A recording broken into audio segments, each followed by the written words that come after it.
changing tack then, what are some of the on the flip side? What are some of the top activities that you encourage that are going to make a graduate job hunt shorter? Yeah, well, I have some sympathy with people who say, well, listen, I have to apply online, because a lot of big organizations that have graduate processes do require you to jump through the hoops. And in fact, if you think about it, that's kind of a test, which is that you comply with the instructions, that you do everything you're asked to do. However, and this is a big however, if you just comply, then you're very unlikely to put in a highly visible application. So you start to learn different job searching behaviors. And one of the things to do when you're going through an online process is to try to talk to people about the evidence that you're going to submit. So you use alumni associations, you use contacts that you have, not to get you leveraged for special treatment, but to really start to understand the language which the organization finds most relevant and interesting. You can do a little bit of that yourself by digging around in the organization's own website and looking at real job profiles and so on, but you get no better evidence than if you talk to somebody who can say, yeah, this organization is going through a change at the moment, and these are the kind of people it's really looking for. These are the issues and the topics and the areas of focus that matter most to it. So then what, of course, you're doing is really making sure that you've decoded the process to the extent that you can provide the right bits of information in the right language to help you through that initial sort. I mean, you have to bear in mind that where an organization is looking at hundreds of applications, the first sort may well be done by somebody relatively junior. It may well be done by a computer. I mean, it's fairly random, but there are ways of decoding it quite successfully, because if you really understand the kind of top 10 things that organization is looking for, and make sure that information is in your CV and in the right language, then you've got a much better chance of getting through. But because going through that kind of mass application process is always fairly arbitrary, then you need other things in your locker, and every generation needs these things as well. And I would include, for example, making direct applications to organizations. In fact, it's a good idea to start to draw up a wish list of maybe 6 or 8 organizations that you would really like to work for. Because then what you're doing all the time is gathering information, looking in depth at them, maybe finding people to talk to who already work there. And again, alumni associations are fantastic for that purpose. But having that wish list is very useful, because when somebody says, well, what kind of role are you looking for?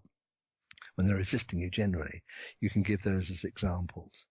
And sometimes it means you just make a direct application. And there have been graduates that have got interesting roles doing that, going outside the standard process at different times of year, and making direct applications.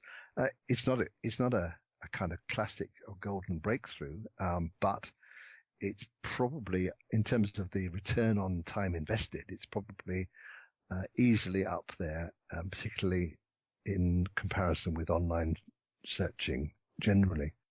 If you're interested in working in smaller organizations, then use word of mouth, and don't exclude those, because an awful lot of jobs are created in this economy in SMEs, and generally talking to far more people than you feel comfortable talking to. I mean, that's my golden rule, really, is that talking to people, first of all, to discover what you're going to say about yourself and practicing your messages, talking to people about their own careers, what their sector is like, talking to people about what organizations are really looking for at the moment, what language to use. There's lots of conversations to be had. So if you've got a picture in mind of how much of that you need to be doing, I would say immediately double it. Because, well, let me put it this way. When we come to the end of a program and somebody's got a new job, we always say, what would you do differently next time, or if you were advising somebody else? And the answer is nearly always the same. They always say, I'd start talking to people first.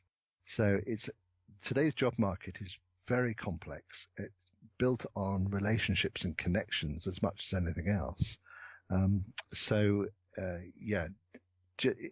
spending time talking to people, not that dreaded word networking, because networking seems to imply that people pushing down doors and being an extrovert and telling people how strong you are. It's not about that. It's actually much more like following your curiosity bit, really. It's more like being a good investigative journalist, spending time with people and just asking great questions and listening.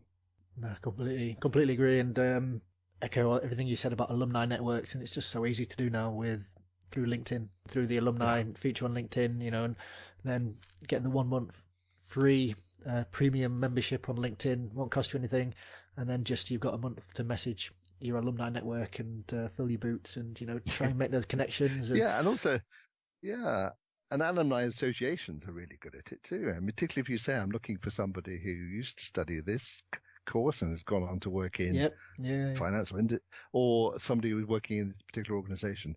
If you're very specific about what you're looking for, they're helpful. And in fact, the great thing about alumni networks, I think, is they're kind of pre-contracted. If I ring somebody up and say, I'm in your network, I don't really have to explain much more. They'll usually say yes before I've said very much.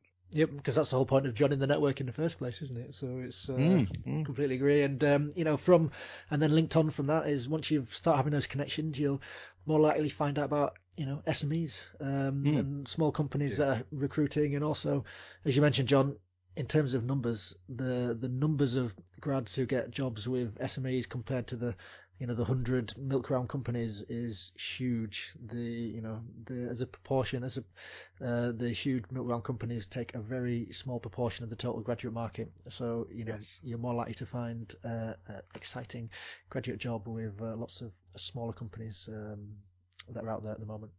Yeah, well, that relates to what I said earlier on about the confidence windows, that if you're only applying for big and obvious targets like the major organizations with their milk rounds, and then you don't get through, misreading information says I'm not suitable, and then if you lower your sights, you're really not doing yourself a favor, because as you say, and I fully agree, there are interesting graduate opportunities in lots of hidden away places as well.